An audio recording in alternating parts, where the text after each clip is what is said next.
जब भोली भाली भक्ता का ये भाव देखा, कन्हैया को वहां प्रकट होना पड़ा।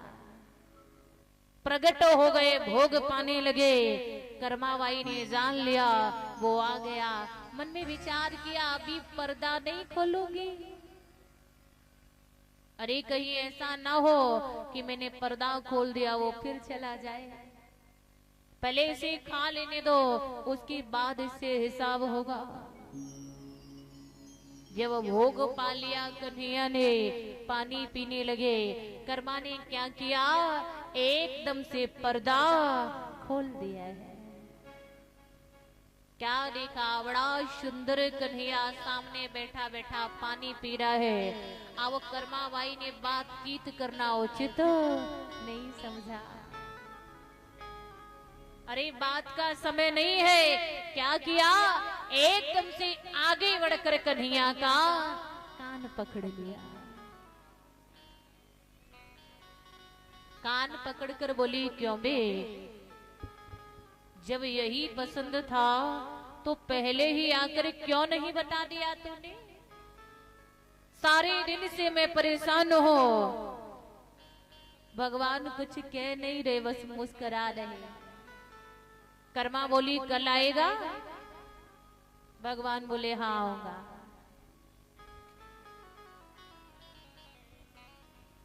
कर्मा बोली, आएगा तो ये भी बता दे क्या खाएगा?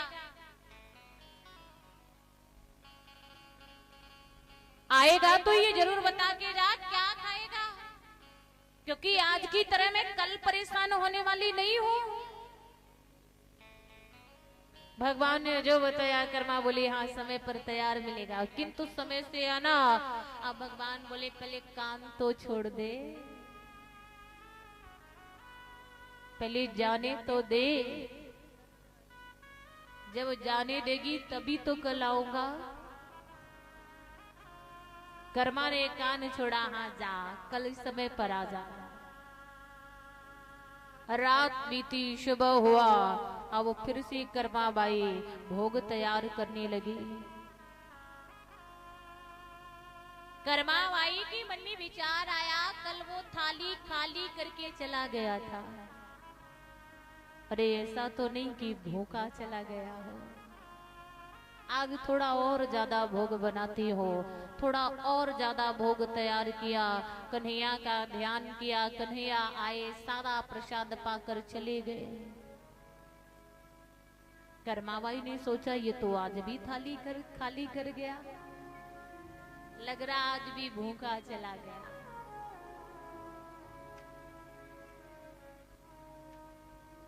अगले दिन थोड़ा और बढ़कर भोग बनाया है। कन्हैया फिर थाली खाली करके चले गए। नित्य थोड़ा ज्यादा करने लगे। 8-10 दिनों के बाद जब काका लौट के आया गांव से, क्या देखा, कर्मा रसोई में बैठी बैठी ढेर सारा आटा लगा रही है। काका बोला, कर्मा घर में भोजन के लिए तो अकेले है, किंतु इतना सारा आटा ये किसके लिए लगा रही है? कर्माबाई बोली, काका वही तेरा कन्हैया रोज रोज थाली खाली करके चला जाता है। मुझे ऐसा लग रहा कहीं भूखा न रह जाता हो, उसी के लिए बना रही हूं इतना भोग। काका की समझ में नहीं आ रहा, क्योंकि कर्मा जैसा भोग काका ने कभी लगाया नहीं था। कर्मा भोग लेकर आई मंदिर में, ठाकुर जी का ध्यान किया। ठाकुर जी प्रकट हुए, भोग पाकर चले गए। कर्मा थाली खाली लेकर आई है मंदिर से रसोई की ओर। जो ही काका ने देखा, बोले, कर्मा इसमें जो भोग लेकर गई थी वो कहाँ है? कर्माबाई बोली, काका उसे तो खा गया तेरा कनुआ। काका की समझ में अभी नहीं आ रहा, क्योंकि कर्माबाई जैसा भोग काका ने कभी लगाया नहीं था। काका बोला, कर्मा जो तो इस थाली में प्रसाद लेकर गई थी, मैं उसकी बात कर रहा हूँ, वो कहाँ है? कर्मा बोली काका उसी की तो मैं कह रही, उसी को तो खा गया तेरा कन्हैया। जो ही बेटी के वचन सुने, आज काका के नेत्रों से अश्रुधारा बहने लगी। काकर रोकर बोला, बेटी क्या करी, तेरा भोग पाने मेरा कन्हैया आता है। अरे मेरा जीवन बीत गया उसे भोग लगाते लगाते, मेरा भोग पाने वो कभी नहीं आया, और तेरा भोग पाने मेरा कन्हैया आता है। बेटी एक काम करना, यदि कल वो आए तो मुझे भी उसका दर्शन करा देना।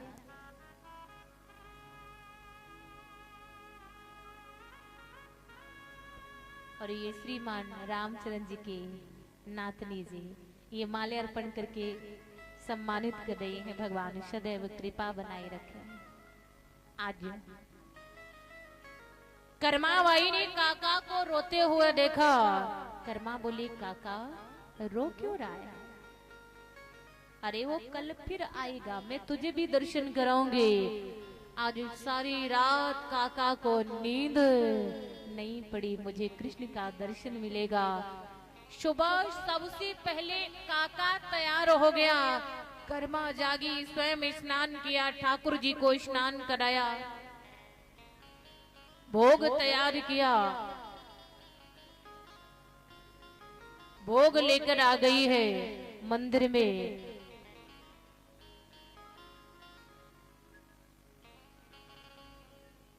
और ये श्रीमान अर्जुन सिंह यादव जी ग्राम मधैयापुर से ये माल्यार्पण करके सम्मानित कर रहे हैं।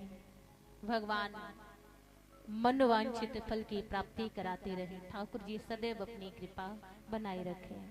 बोली वृंदावन बिहारी लाल की जय हो। कर्माबाई थाली लेकर मंदिर में गए, ठाकुर जी का ध्यान किया, ठाकुर जी प्रकट हो गए, प्रसाद पाने लगे। कर्मा बोली, काका वो आ गया है। बीच में ही पर्दा खोल दिया, देख काका वो सामने बैठा बैठा भोग पा रहा है। अब ठाकुर जी कर्माबाई को तो दिखाई दे रहे, किंतु काका को दिखाई नहीं दे रहे। काका रो रहा है, बेटी मुझे नहीं दिख रहा, कहाँ है? इसे रोक के रखना बेटी, मत जाने देना, मुझे भी इसका दर्शन कराना।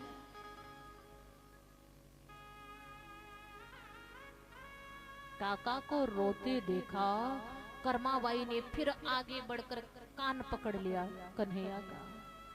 क्यों भी?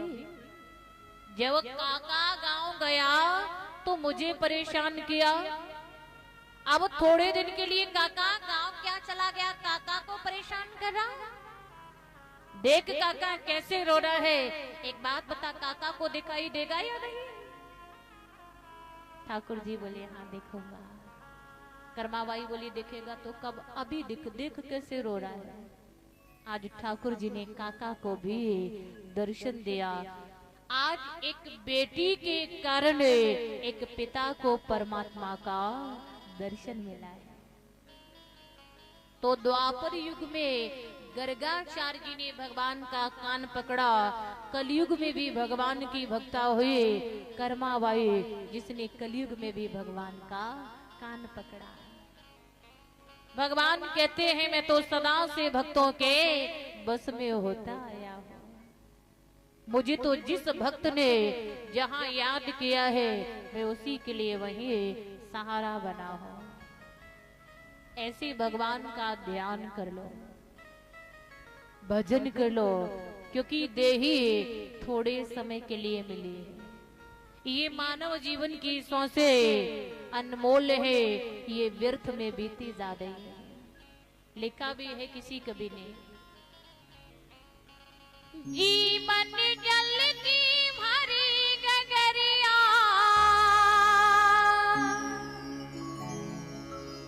जीवन जल की भरी गगरिया, रीति जाए रे उमरिया बीती जाए रे, उमरिया बीती जाए रे, उमरिया बीती जाए रे, उमरिया बीती जाए रे।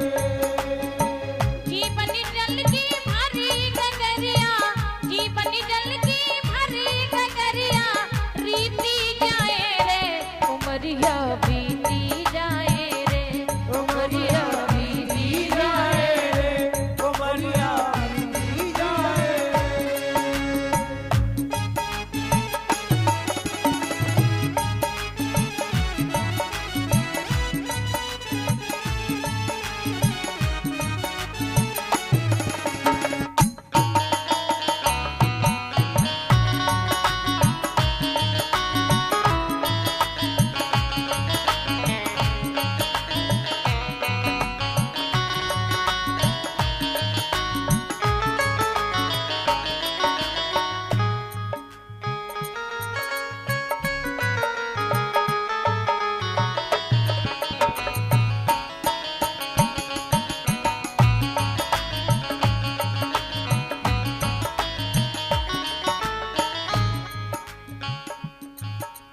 जीवन का जो सुखद समेरा बीत गया वो बचपन तेरा, बीत गया वो बचपन तेरा, बीत गया वो बचपन तेरा।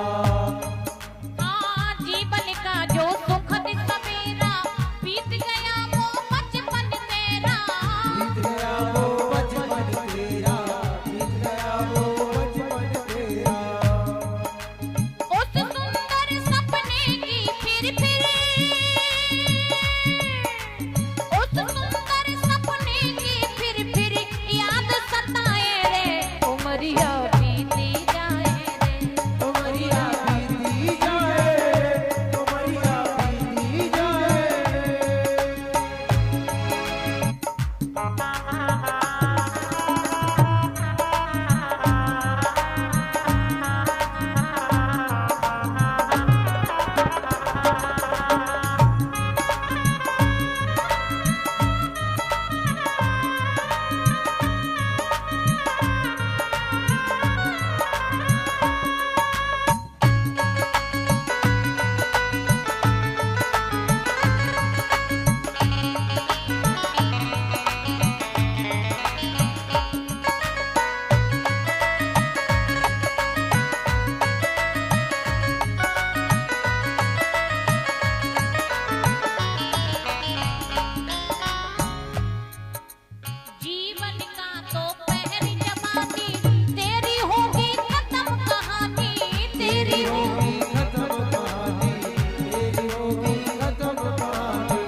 छोटी सी जिंदगानी मिली है, इन सांसों का सदुपयोग करिए।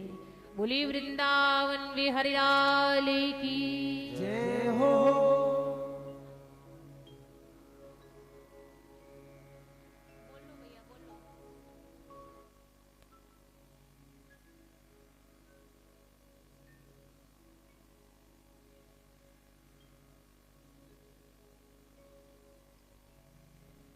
हेलो, श्री राधे।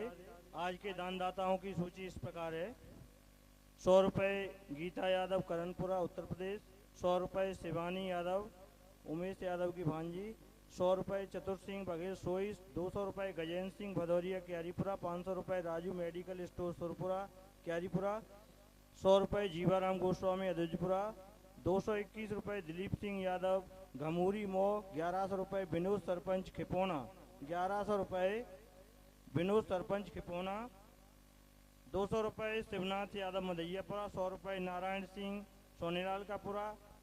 500 रुपये वीरेंद्र सिंह भदौरिया, नेताजी बरकापुरा। 500 रुपये सुगर सिंह यादव, पत्रिकापुरा, रमा। 200 रुपये राम विचार सिंह यादव की ठार। 111 रुपये राम प्रकाश यादव, गढ़ूकापुरा, ठेकेदार। 1100 रुपये महेश श्रीवास, फौजी, मदैयापुरा। 100 रुपये रामकेश राठौर, दतावली। 100 रुपये मिजाजी लाल, सुरपुरा। 251 रुपये बीरेंद्र सिंह यादव, रामसाय की ठार, कोसड़। 200 रुपये भगवान सिंह यादव, रामसाय की ठार, कोसड़। 100 रुपये सत्यवान सुरपुरा। 200 रुपये दाताराम शिक्षा, दतावली। 100 रुपये परमाल सिंह, अदुजपुरा। 100 रुपये प्रहलाद दुल्हागन। 500 रुपये अनार सिंह, पूर्व सरपंच, मदैयापुरा। 500 रुपये सुनहरी लाल यादव, बिजकौली, उत्तर प्रदेश। 500 रुपये जगराम राठौर, दतावली। 1000 रुपये लखपत सिंह भगत, बदन सिंह का पुरा, सुखवासीपुरा। 500 रुपये रमेश पाठक, शिक्षक, दतावली। 1100 रुपये रामदास यादव, करछुलियाई, रमा। 100 रुपये भगवान सिंह, उदन्नखेड़ा। 500 रुपये उमेश सिंह यादव, मदैयापुरा। 251 रुपये कैलाश भटोले, जनौरा। 251 रुपये भूरे सरपंच, जनौरा। 100 रुपये विकास यादव, देवाला। 100 रुपये अतर सिंह यादव, कल्याणपुरा। 100 रुपये देश सिंह धरई। 111 रुपये भजन लाल जाटव, दतावली। 200 रुपये अन्नू सिंह यादव, मदैयापुरा। 200 रुपये राजेश पहलवान, जौहरीपुरा। 100 रुपये राजपाल यादव और छोटे लाल, जौहरीपुरा। 40 किलो गेहूं साजाराम गोस्वामी, अदुजपुरा। 201 रुपये Munnesh Yadav, son of general Singh, Kalyanpura. 100 रुपये राजवीर सोनीलाल का पुरा। 100 रुपये राधा किशन, मदैयापुरा। 200 रुपये जनवेद, दतावली। 500 रुपये अमर सिंह यादव, भूप। 200 रुपये माता प्रसाद यादव, रमा। 100 रुपये दीपा यादव, रमा।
जिन्हें जिन्हें राधे राधे की कृपा चाहिए उठाइए जरा हाथ ऊपर की ओर और ताली बजाते हुए बोलना है।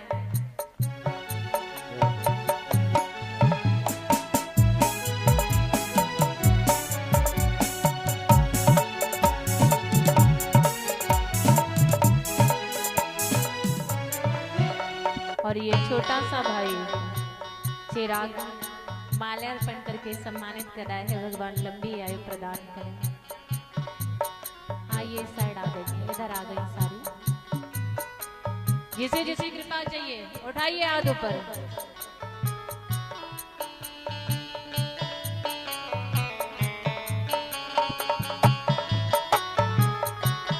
और ये श्रीमान महेंद्र सिंह आकाश, ये भी भेंट देकर ये पटका पहनाकर सम्मानित कर रहे हैं। भगवान सदैव अपनी कृपा बनाए। सभी को बोलना है तालियों के साथ। कृपा बरसाने वाली श्री राधे, कृपा बरसाने वाली श्री राधे, दया बरसाने वाली श्री राधे, दया बरसाने वाली श्री राधे, श्री राधे श्री राधे, श्री राधे, श्री राधे, श्री राधे श्री राधे, श्री राधे श्री राधे। अरे पंडाल में आवाज गूंजनी तो चाहिए, जोर से बोलिए। श्री राधे श्री राधे। ऐसे नहीं, जब तक पंडाल में आवाज गूंजेगी नहीं मैं कथा आगे नहीं बढ़ाऊंगी। अब देख लो कितनी देर बोलना है आपको, जोर से बोलना पड़ेगा। जो खा के आए हो सारा पचा लो, शाम को दावत भी तो खानी है, खानी है। जोर से बोलिए। श्री राधे श्री राधे।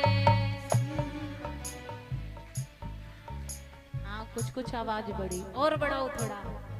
बाईवत भी मिलकर बोलेंगे। ये देखना है किस पार्टी की आवाज ज्यादा होती है, इस पार्टी की या इसकी।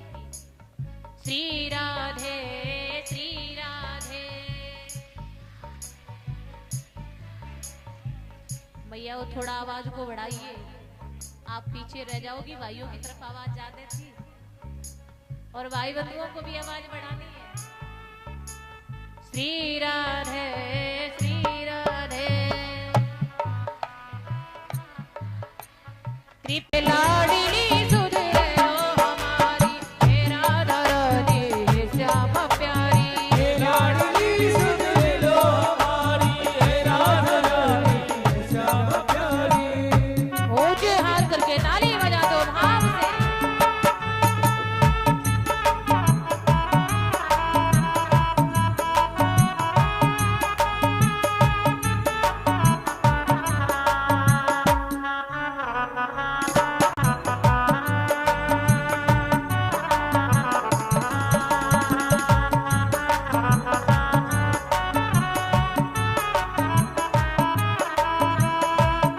सम्मानित कर रहे हैं ये पगड़ी पहनाकर, और ये रामाधार यादव देवा, ये भाई भी सम्मानित कर रहे हैं। भगवान सदैव अपनी कृपा बनाए रखें। कृपा बरसाने वाली श्री राधे, कृपा बरसाने वाली श्री राधे, श्री राधे श्री राधे, श्री राधे, श्री राधे। हे लाडली लो हमारी, हे राधा रानी श्याम प्यारी। मैं हूँ अधम, मुझको ना बिसारो, मेरी भी श्यामा बिगड़ी संभालो। मैं हूँ अधम, मुझको ना बिसारो, मेरी भी श्यामा बिगड़ी संवारो।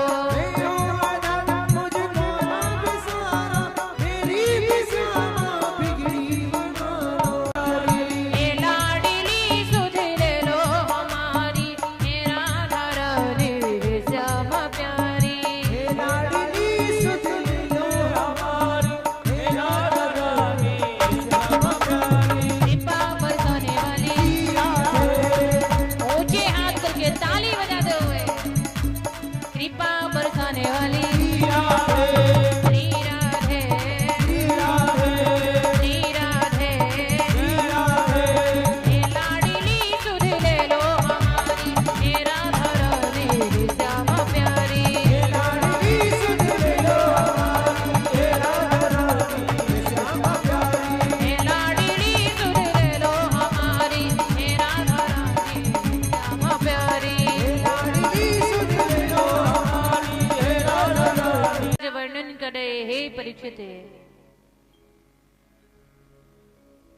जब भगवान कन्हैया और बलराम जी कुछ बड़े हुए तो सबसे पहला काम बना उनका माखन चोरी लीला। इधर जब सखियां भी घरों में दही जमा कर रखती है, माखन रखती हैं, तो कन्हैया को भी बुलाती है, कन्हैया ऐसे खाने के बहाने से ही सही हमारे घर भी आ जाओ। जब सखियां बुलाने लगी, भगवान सभी के यहाँ जाने लगे। पहले भगवान ने एक मंडली बनाई, एक समिति बनाई। और वक्तों कोई भी कार्य प्रारंभ करने से पहले एक समिति तो बनानी ही पड़ती है, बनानी पड़ती है ना। ऐसी ही कन्हैया की भी मंडली है। इस मंडली का नाम क्या है? बाल गोपाल चोर विद्या मंडली। कन्हैया बोले भैया हम सखियों के घर माखन चुराने चलेंगे। ग्वाल वाल बोले नहीं नहीं मुझे नहीं जाना। अरे माखन खाने में बड़ा स्वाद आएगा, और यदि किसी रोज पकड़े गए तब क्या होगा? कन्हैया बोले भैया हम पकड़े नहीं जाएंगे। क्यों? क्योंकि इसके लिए हमारे पास एक मंत्र है। जब तक तुम सभी माखन की चोरी करो, अपने मुख से बार बार कफल्लम कफल्लम शब्द उच्चारण करते रहना, तो तुम पकड़े नहीं जाओगे। जानते हो भैया ये मंत्र किसका है? ये कफल्लम ऋषि का मंत्र है, जिन्होंने चोर विद्या प्रचार के लिए इसका प्रयोग किया था। आज बोले वाले ग्वाल बाल नटखट कन्हैया की बातों को नहीं समझ पाए, बड़ा सताने लगा है। कन्हैया सब सखियों को ग्वाल वालों के साथ माखन चुराने जाता है। एक समय की बात, एक गोपी जल भर के आ रही है यमुना जी की ओर से। रास्ते में कन्हैया मिले, कंकड़ मारा, मटकी फूट गई, गोपी पानी में भीग गई। गोपी बोली लाला मैंने तेरा क्या बिगाड़ा था, क्यों मेरी मटकी तोड़ी? कन्हैया बोले सखी बिगाड़ा तो कुछ नहीं था, मैंने देखा आज तू बिना स्नान के ही जल भरने चली आई थी, तो मैंने सोचा तुझे स्नान करा दो, मैंने स्नान करा दिया। बता मैंने क्या बुरा किया? एक सखी माखन की मटकियां लेकर जा रही है, घी लेकर जा रही है मथुरा नगरी की ओर। रास्ते में कन्हैया मिले।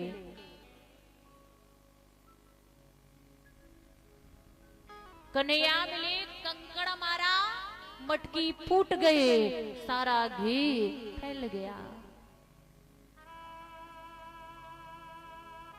गोपी बोली लाला ये क्या कर दिया? तूने तो मेरा सारा घी बर्बाद कर दिया। कन्हैया बोली सखी क्या कह रही, घी बर्बाद हो गया? अरे कौन कह रहा घी बर्बाद हो गया? मैंने देखा तू पानी से तो नित्य स्नान कर लेती थी, और घी से कभी स्नान करती नहीं थी। मैंने विचार किया तू अपनी इच्छा से तो कभी घी से स्नान करेगी नहीं, तो चलो तुझे घी से स्नान करा दे रहा हो। मैंने तुझे घी से स्नान करा दिया, बता मैंने क्या बुरा किया? एक दिन सखियां उलाहना लेकर आ गई मैया के पास। मैया तेरा लाला हमें बड़ा सताता है, बाली अवस्था में ही इसने घर घर में धूम मचा रखी है, हमारी मटकियां तोड़ता है, हमारा माखन खाता है, बड़ा सताता है हम सभी को। किंतु फिर भी मालूम नहीं मैया,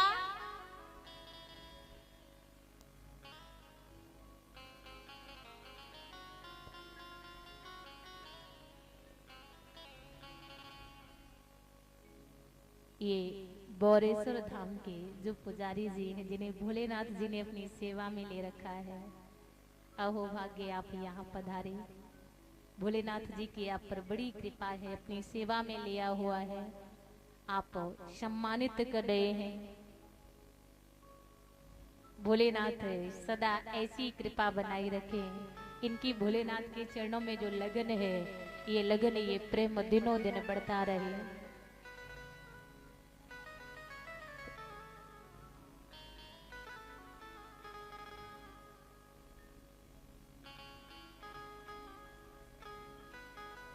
बोल बोरेश्वरनाथ भगवान की।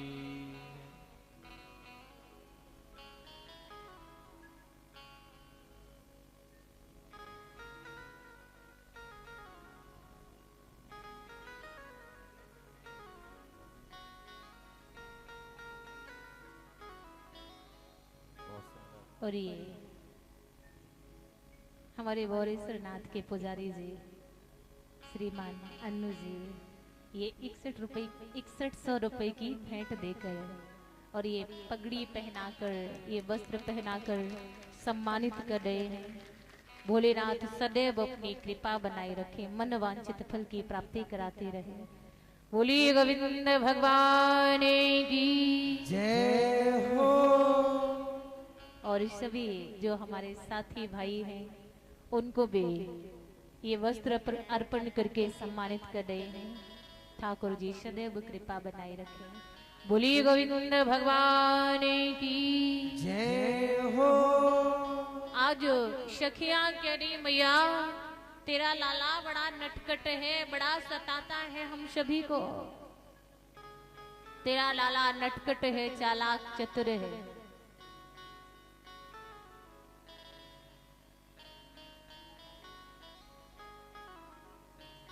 और ये श्रीमान कुबेर सिंह जी कल्याणपुर से उनकी धर्मपत्नी जी माला अर्पण करके सम्मानित कर रहे।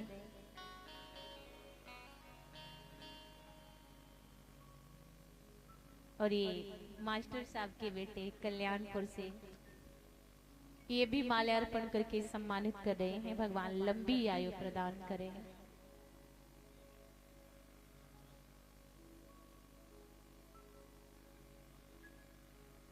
और ये श्रीमती नीतू जी ये भी भेंट देकर ये 1100 रुपए की भेंट देकर नीतू जी कल्याणपुर से ये भी सम्मानित कर रहे हैं। भगवान सदैव अपनी कृपा बनाए रखे। बोलिए गोविंद भगवान की जय हो। सखिया कह रही मैया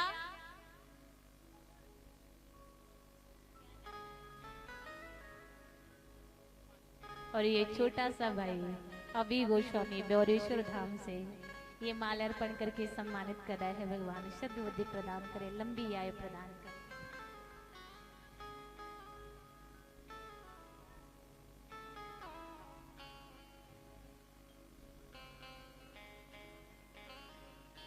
सखियां कह रही मैया मालूम नहीं तेरे लाला ने क्या जादू कर दिया। ये है बड़ा नटखट, बड़ा चालाक चतुर, फिर भी जब से इसे देख लिया मैं इसी की हो गई हूँ। एक पल के लिए इसे भुला नहीं पाती। एक सखी बोली सुन मैया कल मेरे साथ एक घटना घटी। क्या घटना? कल हमारे घर में कुछ मेहमान भोजन के लिए आए हुए थे। मैं संध्या के समय मेहमानों के लिए भोजन बना रही थी, पकवान तैयार कर रही थी। हमारे मन में विचार आया कितना अच्छा हो जब हमारे पकवान खाने हमारा कन्हैया भी आए। और मैया तेरे लाला का ध्यान करते करते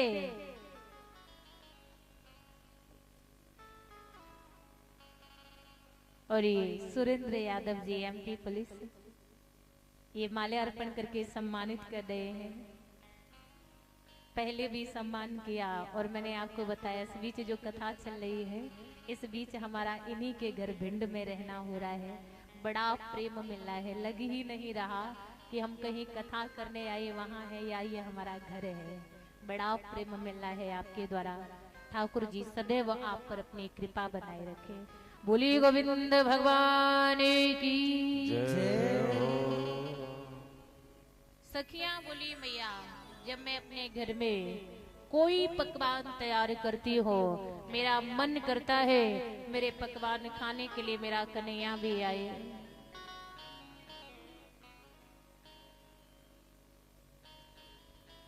पकवान बनाते बनाते मैं तेरे लाला के ध्यान में ऐसे खो गई मैया कि मैं तो सब्जी में नमक डालना ही भूल गई। सबने भोजन किया, किसी ने नहीं कहा इस सब्जी में नमक नहीं है। जब मैंने भोजन किया तब मुझे अपनी गलती का एहसास हुआ कि मैं तो सब्जी में नमक डालना भूल ही गई थी। तेरा लाला बड़ा नटखट है, फिर भी एक पल के लिए मैं उसे भुला नहीं पाती। एक सखी बोली मैया इसकी तो बात सुन ली, अब मेरी बात सुन, कल मेरे साथ क्या घटना घटी। कल मेरे घर में संध्या के समय मेरे जेठ जी बैठे बैठे भोजन कर रहे थे। जेठ जी ने अचार मांगा, मैं चीके से अचार की हांडी उतार के लाई। मैया तेरे लाला का ध्यान करते करते, तेरे लाला के ध्यान में मैं ऐसे खो गई। मैंने विचार किया कितना अच्छा होता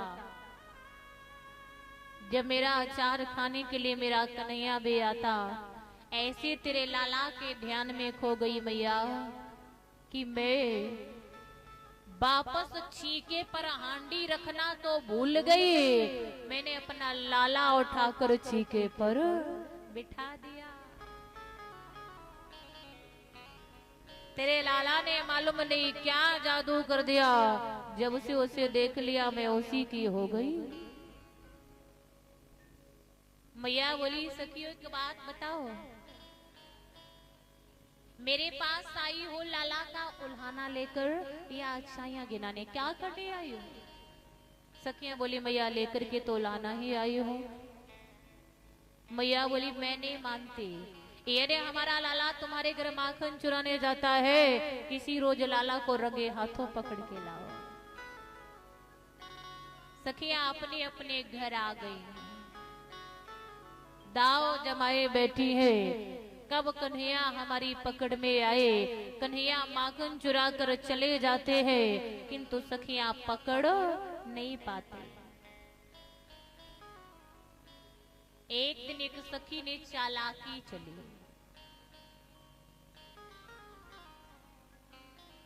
क्या चालाकी? अपनी माखन की मटकिया में घंटी बांध के रख दी, दरवाजा खुला छोड़ दिया, स्वयं भी घर में एक तरफ छुप गई। कन्हैया आएगा, मेरी मटकी को हाथ लगाएगा, घंटी बजेगी और मैं उसे पकड़ लूंगी। गोपाल गोपाल चोर विद्या मंडली निकल रही थी। एक ग्वाल ने कहा भैया देख, दरवाजा तो ये भी खुला पड़ा है और सामने माखन की मटकिया भी दिखाई दे रही है, लग रहा ग्वालनी भी घर नहीं है, चलो इसी घर में माखन चुराते हैं। अंदर गए हैं, जाकर देखा मटकी से तो घंटी बंधी रखी। ग्वाल बाल बोले लाला अब क्या करोगे? अरे ये तो मटकी से घंटी बांध के रख गई है। कन्हैया बोले करना क्या है, हाथ जोड़कर घंटी की प्रार्थना करो कि जब तक हम सभी झिक्के माखन न खा ले ये घंटी बजे ना। ग्वाल वाला हाथ जोड़े खड़े हैं, सुनरी घंटी, जब तक हम ग्वाल वाल जिक्के माखन ना खा ले तब तक तू बजना मत घंटी, तुझे तेरी नानी की सौगंध है। आज घंटी ने भी क्या खूब प्रभु की बात मान ली, वो भी नहीं बजे। सब ग्वाल वाल बोले लाला रोज रोज ऊपर का माखन माखन तू खाता, नीचे की छाछ मुझे देता है, किंतु आज ऊपर का मैं खाऊंगा, नीचे का तू खाएगा। और यदि आज मेरी बात न माने तो कल से हम माखन चुराने नहीं आएंगे। ग्वाल वालों से कन्हैया बोले भैया ऊपर का माखन ही तो खाना है, खा लो, क्रोध क्यों कर रहे हो? सबको माखन खिला दिया। अब नंबर आया कन्हैया का माखन खाने का, और जो ही कन्हैया ने माखन लेकर मुख से लगाया वैसे ही घंटी बज गई। कन्हैया बोले सुनरी घंटी, मुझसे तेरा कौन से जन्म का वैर था? मेरे ग्वाल वालों ने माखन खाया, तू नहीं बजी, और मेरा माखन खाने से पहले तू बज गई, मुझसे कौन से जन्म का वैर था? घंटी बोली सुनो भगवान, आपका माखन खाने से पहले मेरा बजना बहुत जरूरी था। क्यों जरूरी था भगवान? क्योंकि आपका तो भोग भी तब तक नहीं लगता जब तक मैं बज नहीं जाती हूँ। घंटी बजी, ग्वालनी निकल के आई, ग्वाल वाल तो भाग निकले। आज कन्हैया पकड़ में आ गए। जो ही देखा पकड़े गए। बोले भाभी ये तेरा घर था? अरे भाभी मैं नहीं जानता था ये तेरा घर है। यदि मैं जानता तो क्यों तेरे घर माखन चुराने आता? अच्छा भाभी भूल हो गई, आज छोड़ दे, अब तेरे घर नहीं आऊंगा। ग्वालनी बोली क्या करे, छोड़ दो? अरे कब से दाव लगाए बैठी, आज पकड़ में आए वो भी छोड़ने की बात कर रहे। लाला आज मैं छोड़ने वाली नहीं हो, आज तो मैया को तेरी शैतानी दिखा कर रहूंगी। ग्वालनी ने लंबा सा घूंघट कर लिया। लाला का हाथ अपने हाथ में पकड़ा, लेकर चली नंद भवन की ओर। लंबा घूंघट करे हुए है। रास्ते में कन्हैया ने क्या देखा? उसी ग्वालनी का लाला दिखाई दिया, जो इशारे ही इशारे में कन्हैया से पूछ रहा, लाला ये मेरी मैया तुझे कहाँ लिए जा रही? इशारे ही इशारे में कन्हैया ने जवाब दिया, तेरी मैया मेरा ब्याह करवाने लिए जा रही है। क्या तुझे अपना ब्याह कराना है? उसने इशारा किया, हाँ मुझे ब्याह कराना है। कन्हैया बोले तो चुपचाप झट से मेरे पास आ जा। वो आया कन्हैया के पास से। ग्वालनी कुछ नहीं समझ पा रही, एक ही धुन में घूंघट किए जा रही, आज मैया को लाला की शैतानी दिखाऊंगी। कन्हैया बोले भाभी तू तो जानती है ना हमारी कलाई जो है बड़ी नाजुक नाजुक सी है। काफी देर से तू हमारी एक कलाई को पकड़े आ रही है, इसमें बड़ा दर्द होने लगा भाभी, एक काम कर उसे छोड़, हमारी दूसरी कलाई को पकड़ ले। ग्वालनी ने दूसरी कलाई पकड़ने का प्रयास किया। इतने में कन्हैया ने उसी ग्वालनी के लाला का हाथ पकड़ाया उसके हाथ में और भाग कर आ गए मैया के पास। बोली माखन चोर भगवान की जय हो। क्या देखा? मैया गृह कार्य संभाल रही। कन्हैया बोले मैया मैं इतना बड़ा भी नहीं हो गया कि जब देखो काम करती रहती है, कभी मुझे गोद में ही नहीं लेती, आज सारा काम छोड़ मैया मुझे गोद में ले ले। मैया लाला को गोद में लेकर बैठे। मैया नहीं समझ पा रही लाला क्यों इतना लाड़ जता रहा। कन्हैया पूछ रहे मैया जब ये ग्वालनी हमारे उल्हाने लेकर आती है तो क्या इन्हें सच मान लेती है? तू नहीं जानती मैया ये ग्वालनी जन्म की झूठी है, झूठी। तो क्या मुझे माखन नहीं देती मैया जो मैं इनके घर माखन चुराने जाऊंगा? और अभी तू देख रही है ना मैं तेरी गोद में बैठा हूँ, देख लेना आज का दिन भी खाली नहीं जाएगा, कोई न कोई ग्वालनी हमारा झूठा उल्हाना लेकर जरूर आ रही होगी। इतनी बात कह पाई कि तब तक ग्वालनी ने दरवाजे से आवाज लगाई, अरे यशोदा रानी बाहर निकल के आओ और देखो अपने लाला की शैतानी। मैया सोचने लगी लाला तो सच ही कह रहा था, लाला मेरे पास है फिर ये किसे पकड़ लाई? मैया बाहर निकल के आई, अरे ग्वालनी क्यों शोर मचा रखा है, चुप हो जा। ग्वालनी बोली मैया आज चुप मत करना, और देख अब मानेगी तेरा लाला हमारे घर माखन चुराने जाता होगा। मैया बोली ग्वालनी चिल्लाने से पहले जरा घूंघट खोल के तो देख ले, ये तू किसे पकड़ के लाई, ये मेरा लाला है या तेरा लाला है? ग्वालनी ने घूंघट खोल के देखा, क्या देख रही? अपने लाला का ही हाथ अपने हाथ में पकड़े हैं। चिल्लाने लगी, मैया गोधन की सौगंध खाकर कहती हो, यमुना मैया की सौगंध खाकर कह रही हो, मैं तेरे लाला को पकड़ के लाई थी, किंतु कब और कैसे ये हो गया मैं कुछ समझ नहीं पाई। मैया बोली, वो लाला क्या ये ग्वालनी सच कह रही है? लाला बोले, मैया सच सुनना चाहती है तो सुन। और ये श्रीमान गजेंद्र सिंह जी और ये संजू यादव जी ये माल्यार्पण करके सम्मानित कर रहे हैं। भगवान कर कमलों में ऐसी अन्न धन की प्राप्ति कराए जो इसी प्रकार से ये दान पुण्य करते रहे। बोली बांके बिहारी लाल की जय हो। जय जय श्री राधे श्याम। एक बार जोर से बोल दो, राधे श्याम। जय जय श्री राधे श्याम। मैया ने पूछा, लाला क्या ये ग्वालनी सच कह रही है? लाला बोले, मैया यदि सच सुनना चाहती है तो सुन ले, मैं इनके घरों में जाता नहीं हूँ, ये स्वयं अपने घरों में बुलाते हैं।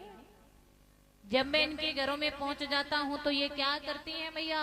ये अपने घर के काम करवाती है मुझसे। छोटे छोटे लोटे देकर यमुना जी से जल भरवाती है। इनके घर में झाड़ू हमें लगानी पड़ती है मैया, इनके जूठे बर्तन हमें धोने पड़ते हैं। कहती है काम के बाद माखन दूंगी माखन, और जब काम के बाद मैं माखन मांगता हूँ तो ये मुझे पीटने लगती है। मैया कल एक ग्वालनी ने हमारी पिटाई बेलन से की थी, देख मैया अभी भी हमारी बांह सूजी है। जैसे ही लाला की बात सुने मैया ने लाला को गले से लगाया, बोली ग्वालनी तू चली जा। यदि मेरा लाला तेरे घर जाता होगा तो मैं इसे समझा लूंगी, आज के बाद नहीं जाएगा। इतना कहकर मैया चली घर में अंदर की ओर, सखी जाने लगी घर की ओर।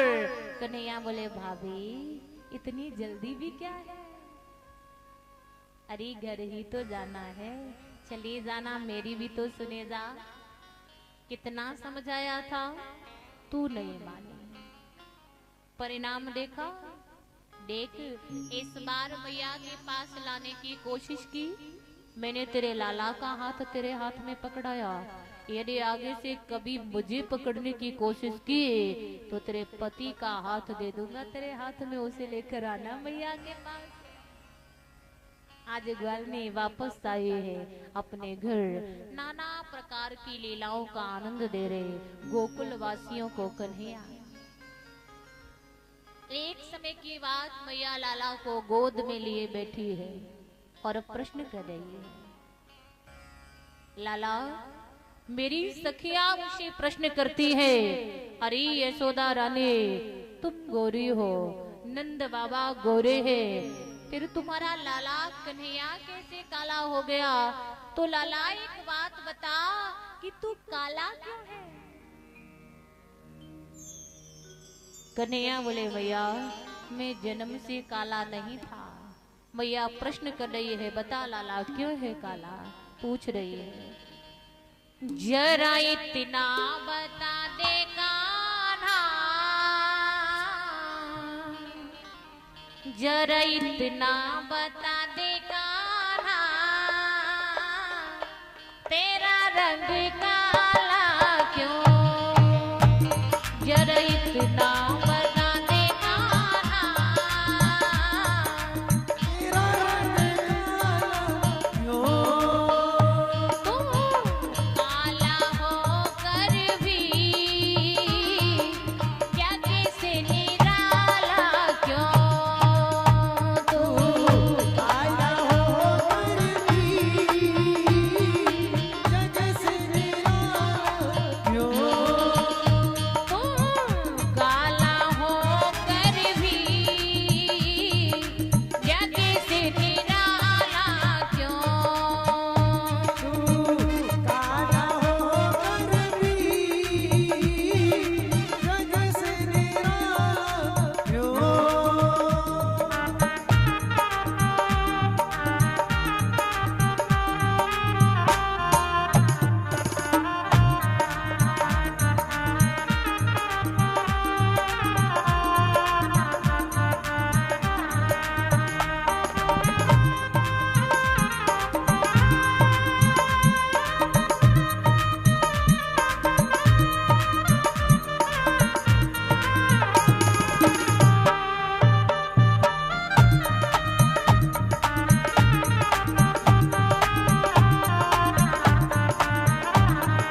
तो कन्हैया क्या बोले, सुन भैया, मैंने काली रात को जन्म लिया, मैंने काली रात को जन्म लिया। और ये श्रीमान उमा शंकर जी की धर्मपत्नी जी वौरेश्वर धाम से ये माल्यार्पण करके सम्मानित कर रही है। ठाकुर जी सदैव मन वांछित फल की प्राप्ति कराते रहे। कन्हैया करे मैया मैं क्यों काला हूँ, सुन,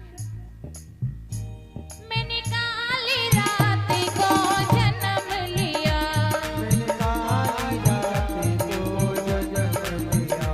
और काली गाय का दूध पिया, और काली गाय का दूध पिया।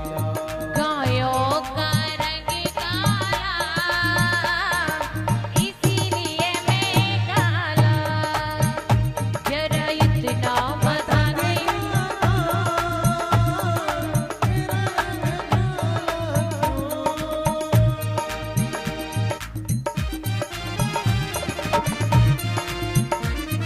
बोली सावरे सरकार की, तालियों की सेवा करते हो।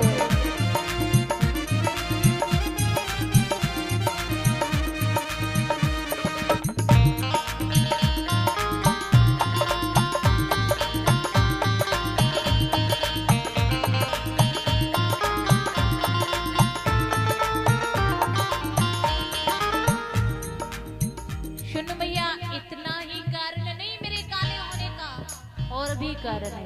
क्या? सखी नैनों में काजल लगाती है, सखी नैनों में काजल लगाती है। नैनों में मुझे बसाती है, नैनों में मुझे बसाती है। नैनों में मुझे बसाती है, नैनों में मुझे बसाती है। काजल का रंग काला, इसीलिए मैं काला, जरा इतना बता दे कान्हा, तेरा रंग काला क्यों? तू काला होकर भी जग से निराला क्यों, तू काला होकर भी जग से निराला क्यों। कन्हैया करे मैया मैं जन्म से काला नहीं था, कैसे काला हुआ, जब मेरा जन्म हुआ ये सारा गोकुल गांव गहरी नींद में सो रहा था, और मैया तू भी गहरी नींद में सोई हुई थी। मैं सारी रात अंधेरे में अकेला पड़ा पड़ा करवटें बदलता रहा, और अंधेरा आकर मुझसे चिपक गया मैया, जिससे मैं काला हो गया।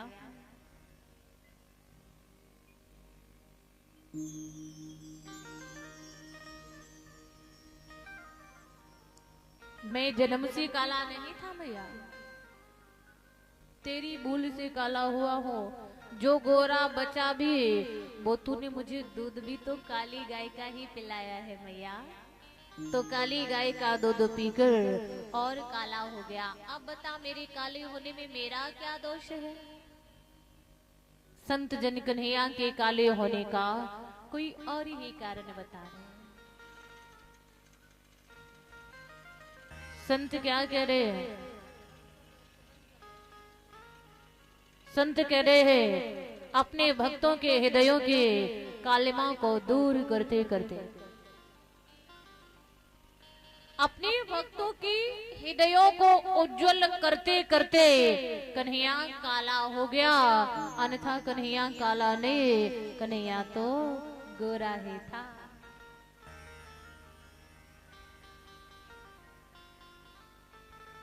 सखियां कन्हैया के काले होने का कोई और ही कारण बता रही है।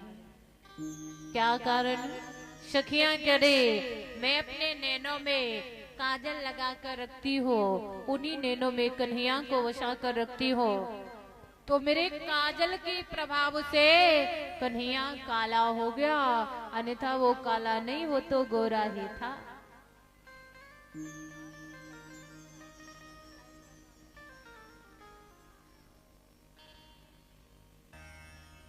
राधे जी को कन्हैया अपने काले होने का कोई और ही कारण बता रहे हैं। एक बार नीलान कुंज में भगवान श्री कृष्ण और राधे जी दोनों साथ साथ बैठे हुए थे। राधे जी बोली, हे नाथ, वैसे तो आप बहुत सुंदर हैं, आपकी सुंदरता में कोई कमी नहीं है, किंतु फिर भी एक बात बताइए कि आप काले क्यों हैं? कन्हैया बोले, राधे, तुम्हारी सुंदरता की प्रशंसा सुनने के लिए मैं काला हुआ। अरे राधे, यदि मैं भी गोरा होता ना तो कौन कहता कि हमारी राधे सुंदर है। तुम्हारी प्रशंसा सुनने के लिए मैं काला हो गया, अन्यथा मैं काला नहीं, मैं तो गोरा ही था। महाभारत के उद्योग पर्व में कन्हैया अपने काले होने का कोई और ही कारण बता रहे हैं। दुर्योधन ने कहा, अरे तेरे माता पिता तो गोरे हैं, किंतु तू काला क्यों है? तो कन्हैया कह रहे, मैं कौरवों का काल होकर के आया हूँ, इसलिए मैं काला हूँ। अलग अलग कारण बताए अपने काले होने के। जो मैया को कारण बताया, इसे सुनकर मैया बड़ी प्रसन्न हुई, लाला को गले से लगा लिया। धीरे धीरे समय बीता जाता है। एक बार मैया लाला को गोद में लिए बैठी है, सामने चूल्हे पर दूध उबला है। लाला ने प्रश्न किया, मैया एक बात बता, तू किसे ज्यादा चाहती है, अपने लाला को या उस दूध को? क्या अधिक प्रिय है तुझे, मैं या वो दूध? मैया बोली, लाला कैसी बातें करा, तुझसे ज्यादा मुझे दूध थोड़ना प्रिय होगा। अरे मुझे तो मेरा लाला प्रिय है। मैया इतना कह ही रही थी, इतने में ही उस दूध में उबाल आ गया। और एक बात बताना मैया, वो जब दूध में उबाल आता है फिर माताएं क्या करती हैं? दूध में उबाल आया, मैया ने लाला छोड़ा जो का त्यों, भाग पड़ी दूध संभालने के लिए। लाला बोला, अभी कह रही थी तुझे ज्यादा चाहती हो, अब मुझसे भी ज्यादा प्रिय इसे वो दूध हो गया। लाला ने क्या किया, क्यों ही मैया घर से निकली, सब सखाओं को बुला लिया, घर का माखन खिलाने लगे। ग्वाल वाला माखन भी खाते जा रहे हैं, बातें भी बना रहे हैं। मनसुखा बोला, लाला जो स्वाद गोपियों की मार खाते हुए माखन में मिलता था, वो स्वाद घर के माखन में नहीं है। श्री रामा बोला, लाला तेरी बात ठीक है, किंतु चोरी का करना तो घर से ही सीखा जाता है। और ये बात बिल्कुल सत्य है। बालक चोरी करना कहां से सीखता है? कहां से? घर से। बालक कोई चीज चुरा के आया, लेकर आया चीज, माँ ने समझा दिया, बेटा चोरी मत करना। कहां से लाया ये वस्तु, जाओ वहीं रख कर आ। एक बात बताना, क्या अब वो बालक दोबारा चोरी करेगा? करेगा नहीं। और लाला कोई चीज चुराए के लायो, मैया बड़ी प्रसन्न हो गई, गले से लगा लियो, एवं यो बड़ो सपूत है, कहाँ से ले आयो बेटा? बड़ी अच्छी चीज लेकर आया। फिर क्या होगा, आगे चलकर वही बालक बड़ा चोर बन जाएगा। संतान का जीवन माँ के हाथों में होता है, इसलिए हर माँ को चाहिए संतान को अच्छे उपदेश दे, अच्छी राह के लिए प्रेरित करे।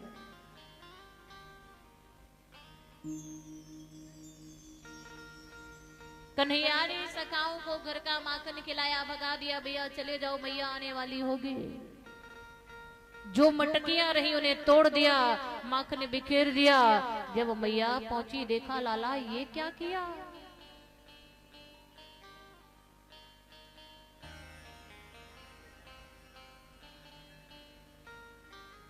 ये छोटा सा भाई नैतिक यादव माल्यार्पण करके सम्मानित कर रहा है। भगवान लंबी आयु प्रदान करें।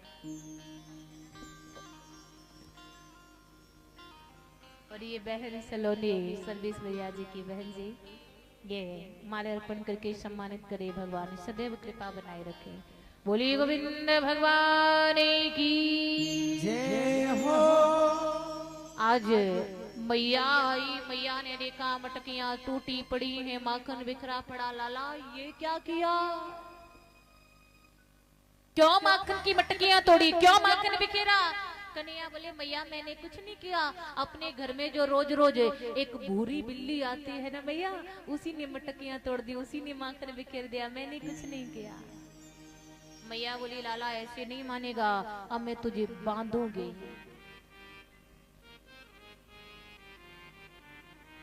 हाथ में छड़ी ले ले। लाला को पकड़ने के लिए मैया पीछे पीछे भाग रही है, किंतु लाला पकड़ में नहीं आ रहा। जब मैया ने देखा लाला पकड़ में नहीं आ रहा, मैया बड़ी व्याकुल हो गई, छड़ी फेंक दे। और ज्यों ही छड़ी फेंकी, लाला मैया की पकड़ में आ गया। जरा ध्यान दे, ये छड़ी क्या है? अहंकार ही ये छड़ी है, अभिमान ही ये छड़ी है। जब तक जीव अभिमान रूपी छड़ी को साथ लिए रखता है, तब तक परमात्मा की प्राप्ति नहीं हो पाती। लिखा भी है संत कबीरदास ने, जावा मैं था तब हरि नहीं, आब हरि है मैं नाई। प्रेम गली अति सांकरी, तामी दुई न समाय। जब मैं था, यानी जब मेरे पास अभिमान था, तब मैं भगवान का दर्शन नहीं कर पाया। अब भगवान है, अभिमान नहीं। प्रेम गले बड़ी पतली है, बड़ी सांकरी है, ये दोनों एक में नहीं समा सकते। पीना चाहे प्रेम रस, रखना चाहे मान, एक म्यान में दो खड़ग, देखा सुनाना कान। एक म्यान में कभी दो तलवारें नहीं समा सकते। यदि भगवान को पाना है तो पहले अभिमान छोड़ना होगा।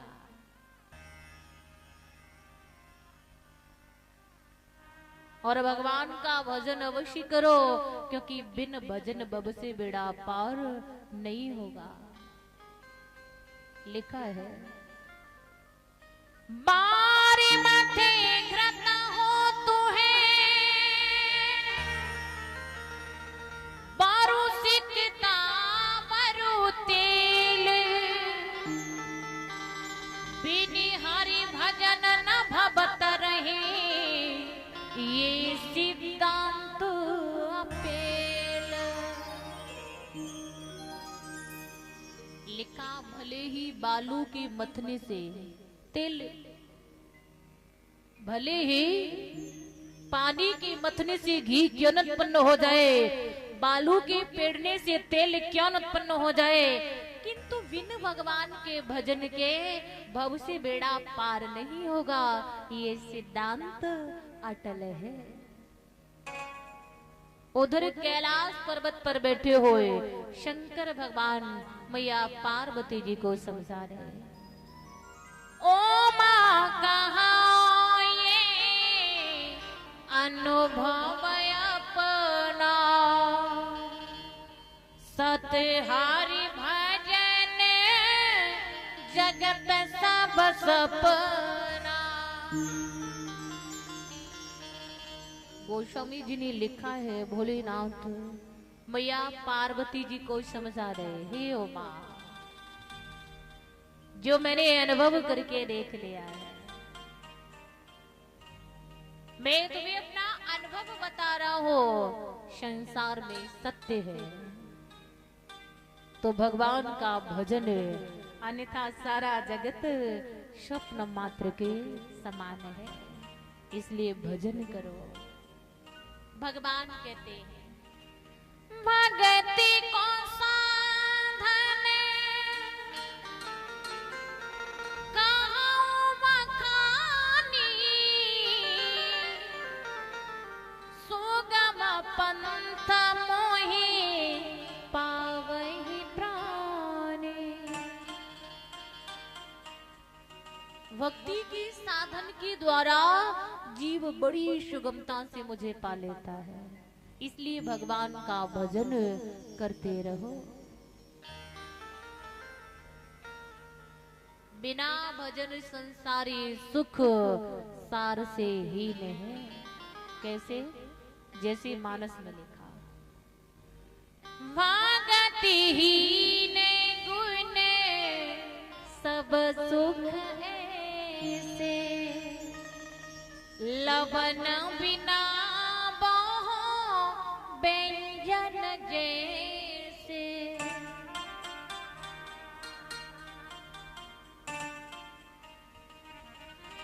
बिना भजन के संसारी सुख ऐसे सार से ही नहीं, जैसे बिना नमक के व्यंजन है।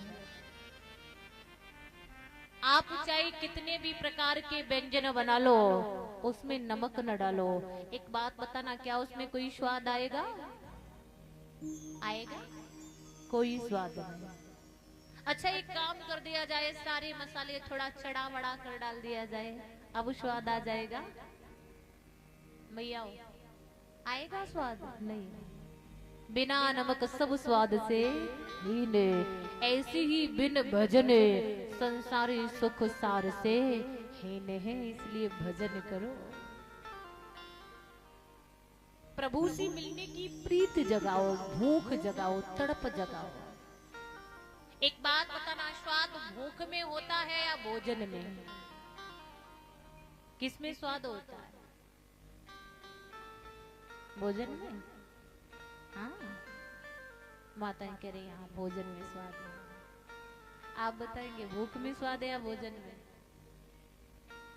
भूख में है।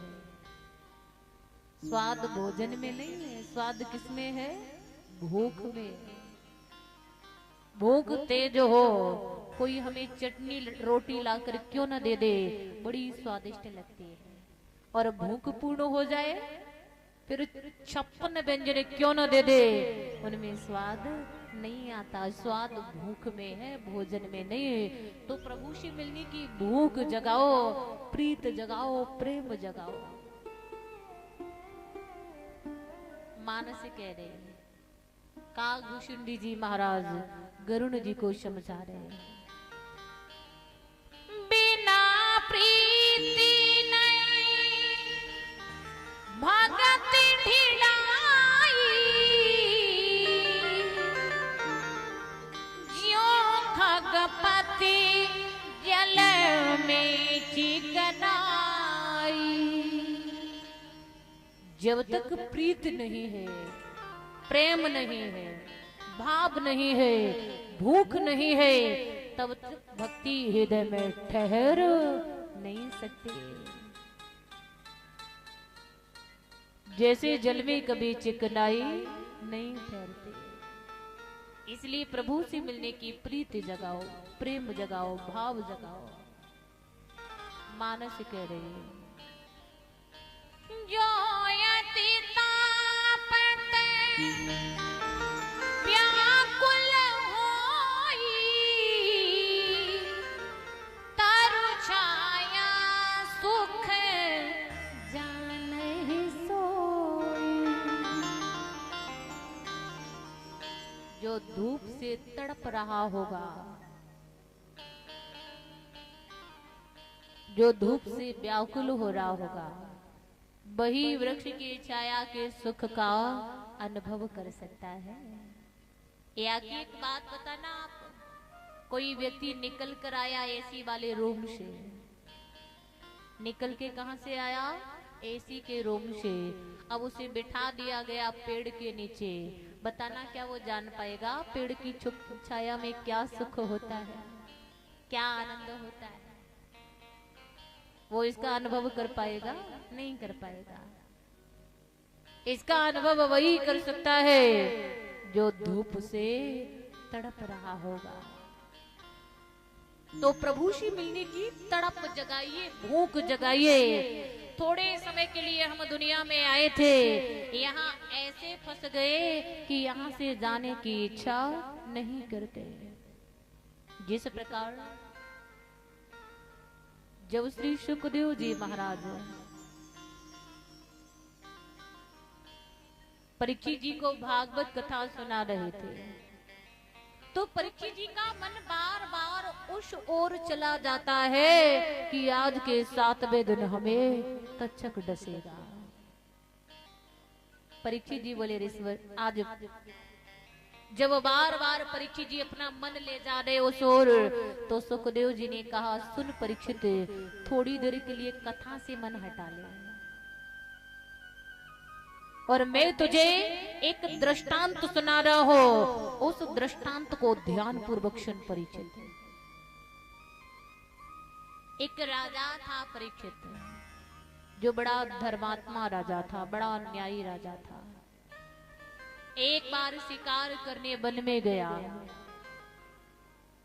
संध्या का समय हो गया, अंधेरा होने लगा है और घनघोर जंगल के बीच में राजा रास्ता भटक गया। अंधेरा होना भी प्रारंभ हो गया, राजा रास्ता भी भटक गया और राजा को वहीं जंगली जानवरों के पग चिन्ह भी नजर आ रहे हैं। अब राजा सोचने लगा, अब क्या करना चाहिए?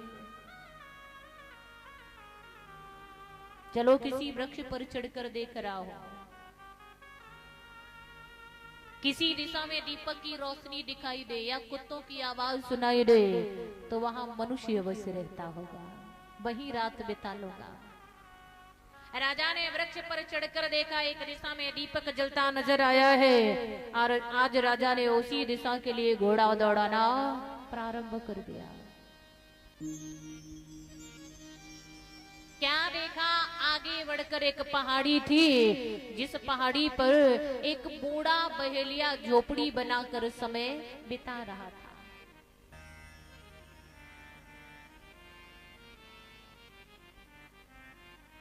बहेलिया बहुत बूढ़ा था, इसलिए बहेलिया ने झोपड़ी के चारों तरफ बड़ी दुर्गंध मचा रखी थी, बड़ी गंदगी कर रखी।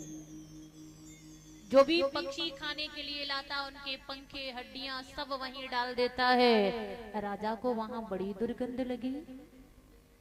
राजा ने मन में विचार किया, यहाँ रात कैसे बिताई जाए। फिर मन में प्रश्न उठा, जाऊं तो जाऊं कहां? रास्ता भटक गया हूं, रात तो कहीं न कहीं बितानी पड़ेगी। राजा ने बहेलिये को जगाया, अरे बाबा जाग जा और मुझे एक रात ठहरने के लिए स्थान दे दे।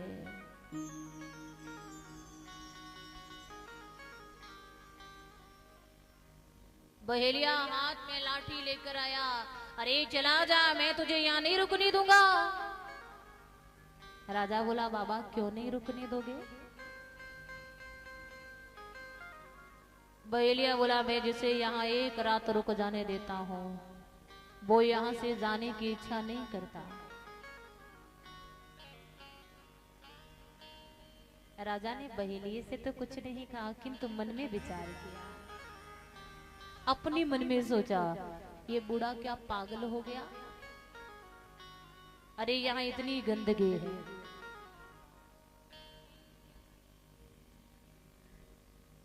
मन में विचार किया, ये बाबा पागल हो गया। ये कह रहा है यहाँ एक रात जिसे रुक जाने देता है वो जाने की इच्छा नहीं करता। यहाँ कौन रुकना चाहेगा, इतनी गंदगी है। राजा बोला, देख बाबा, मैं कोई साधारण मनुष्य नहीं, मैं तो राजा हूँ, राजा। रास्ता भटक गया हूँ, बहेलिया बोला जैसे तू यहाँ आकर अपने आप को राजा बता रहा है ना, ऐसे ही यहाँ जो भी आता है यहाँ आकर अपने आप को राजा ही बताता है। और जिसे मैं एक रात रुक जाने दूं वो फिर जाने की इच्छा नहीं करता। राजा ने अपने धर्म की सौगंध खाई, बाबा मैं धर्म की सौगंध खाकर कह रहा हूं सुबह होते ही चला जाऊंगा, एक रात रुक जाने दे।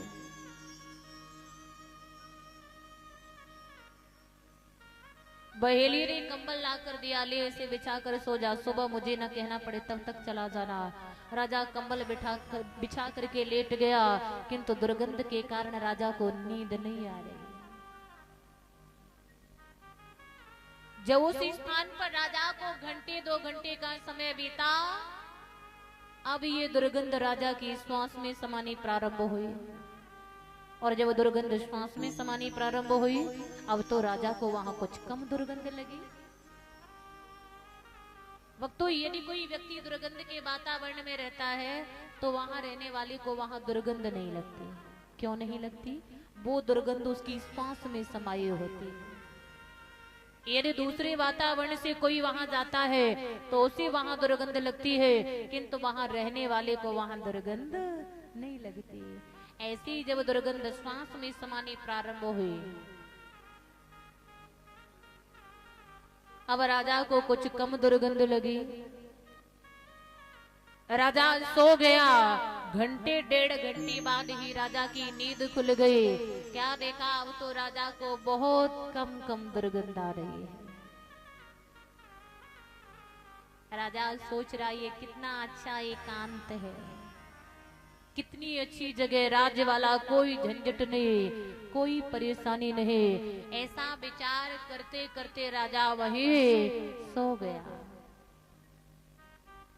अब जब घंटे 1.5 घंटे बाद राजा की नींद खुली, अब राजा क्या देख रहा, राजा को वहां बिल्कुल दुर्गंध नहीं आ रही, क्योंकि अब ये दुर्गंध पूरी तरह राजा की श्वास में समा चुकी है। राजा ने मन में विचार किया कितना एकांत है यहाँ, राज्य वाला कोई झंझट नहीं, किसी प्रकार की कोई परेशानी नहीं। मन में विचार किया अब मैं भी यही रहूंगा। कहाँ रहूंगा? मैं भी यही रहूंगा। अब मन में प्रश्न उठा, अरे संध्या के समय बहेलिए से कह दिया था सुबह होते ही चला जाऊंगा।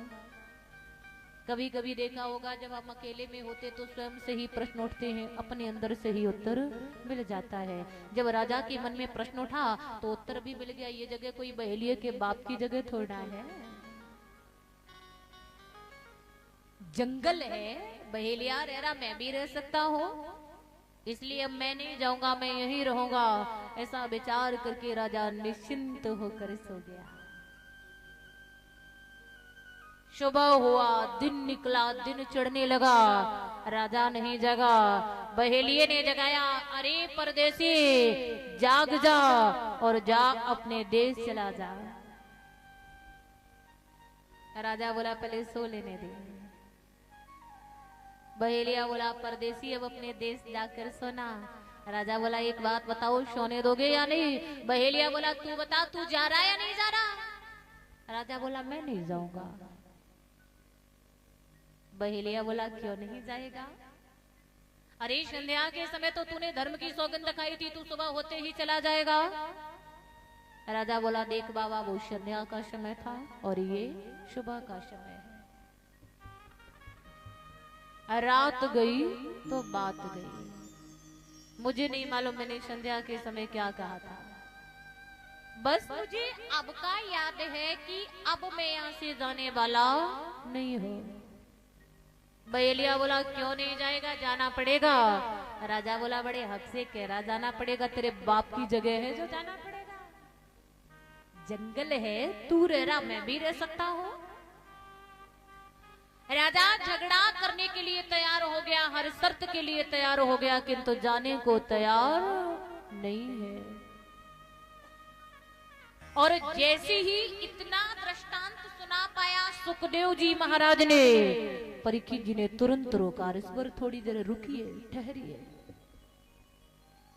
आपने दृष्टांत प्रारंभ करने करने से पहले बताया था राजा बड़ा न्यायी था, किंतु राजा के ऐसे कार्य देख करके तो नहीं लग रहा वो राजा न्यायी होगा। कृपा करके आप मुझे उस राजा का नाम बता दो, उस राजा का नाम क्या है, वो राजा कौन है। तो ध्यान देना, श्री सुखदेव जी महाराज ने उस राजा का नाम क्या बताया। श्री सुखदेव जी महाराज बोले, सुन परीक्षित, उस राजा का नाम कुछ और नहीं है, उस राजा का नाम राजा परीक्षित है। क्या नाम है उस राजा का? परीक्षित। वो राजा कोई और नहीं है, वो राजा तू स्वयं है परीक्षित। ये संसार भी उसी बहेलिए की झोपड़ी के समान है। दुनिया क्या है? बहेलिए की झोपड़ी के समान, जहां चारों तरफ गंदगी ही गंदगी है, दुर्गंध ही दुर्गंध है, दूजा कुछ नहीं। थोड़े दिनों के लिए दुनिया में आया था, यहाँ ऐसे फंस गया कि जाने की इच्छा ही नहीं कर रहा।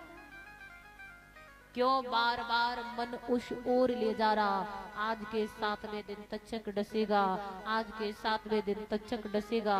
मृत्यु का समय निश्चित है परीक्षित, वो एक बार जीवन में अवश्य आती है।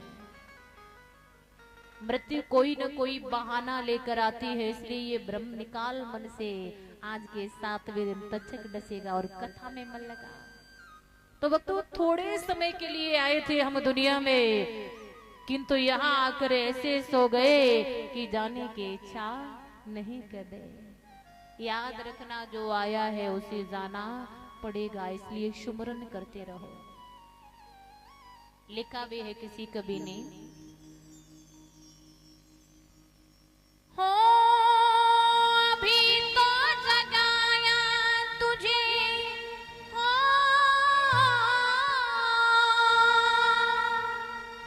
अभी तो जगाया तुझे, फिर सो गया। उठ परदेसी तेरा वक्त हो गया, उठ परदेसी तेरा वक्त हो गया। उठ परदेसी तेरा वक्त हो गया, उठ परदेसी तेरा वक्त हो गया। अभी तो जगाया तुझे, हो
तो जब से दुनिया में आए हो सो रहे हो, जाग जाओ, प्रभु का ध्यान कर लो। बोली वाके बिहारी लाल की जय हो। सुखदेव जी महाराज वर्णन करे, परीक्षित मैया ने छड़ी फेंकी, वैसे ही लाला मैया की पकड़ में आ गया। मैया लाला को उखल से बांधने का प्रयास करने लगी। जितनी रस्सी लेकर आती है सब छोटी पड़ जाती है। मैया बड़ी थक गई तो आज 3 लोक के नाथ बड़ी शीघ्रता से मैया के बंधन में बंध गए। लाला को उखल से बांध दिया, मैया गृह कार्य संभालने लगी। लाला धीरे धीरे आगे बढ़ा, उखल पीछे खिसकता जा रहा है।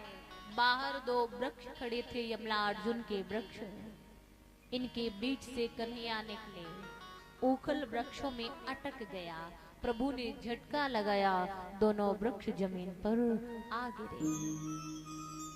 इनमें से 2 दिव्य पुरुष प्रकट हुए जो कि भगवान की वंदना करते हुए वैकुंठ धाम को प्रस्थान कर गए। ये कुबेर जी के पुत्र थे, नलकूबर और मणिग्रीव, जो कि श्राप के कारण गोकुल में वृक्ष बने थे। प्रभु ने दोनों को श्राप मुक्त किया।